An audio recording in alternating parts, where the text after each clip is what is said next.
Hello. हाँ hello, का करता रू हो? आई बालवा क्या खौराइल बा?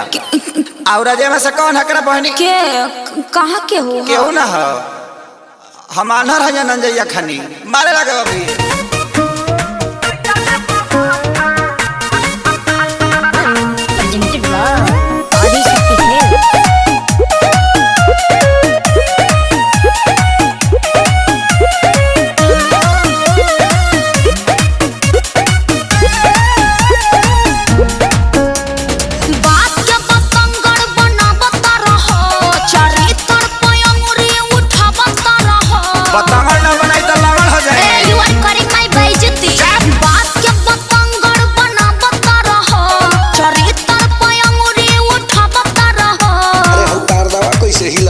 उसको छोड़िए मत को मोड़िए, वो तो जोरों का झोंका पवन था। रजाई में गैस बना दिया था जानू, कोई नहीं था। जो निकलल हतन बड़े रहा का मेरे भैया का फ्रेंड था। ओ सी बुझतरी। शुरू से ही तेरा बिगड़ा रहा माजी। सच्ची सच्ची बता दे कि रजाई में कौन था। शुरू से ही तेरा बिगड़ा रहा था। सच्ची बता दे कि रजाइया में कौन था। मेरे भैया का फ्रेंड था। गुरबा कोई हदर मारा ना भी जाने जाने दोनों जाए दिया ओकरा के खाए दी।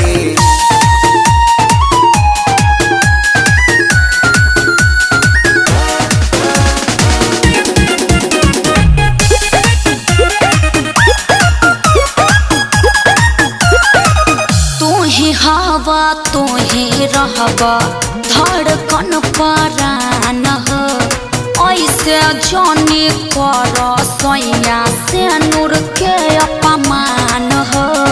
यू आर वेरी गंदा।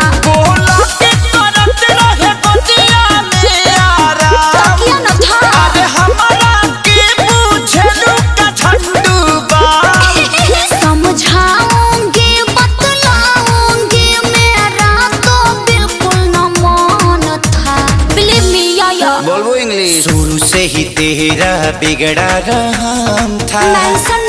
सच्ची सच्ची बता दे कि रजाई में कौन था। शुरू से ही तेरा बिगड़ा रहा था। सच्ची बता दे कि रजाई में कौन था।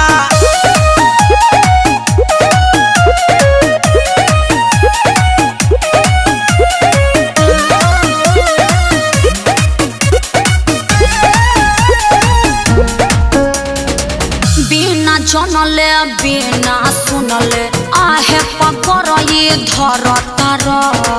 काहे अखिलेश सजनवा वीडियो कॉल पर लड़ तार। देखिए हम लूच जाएंगे।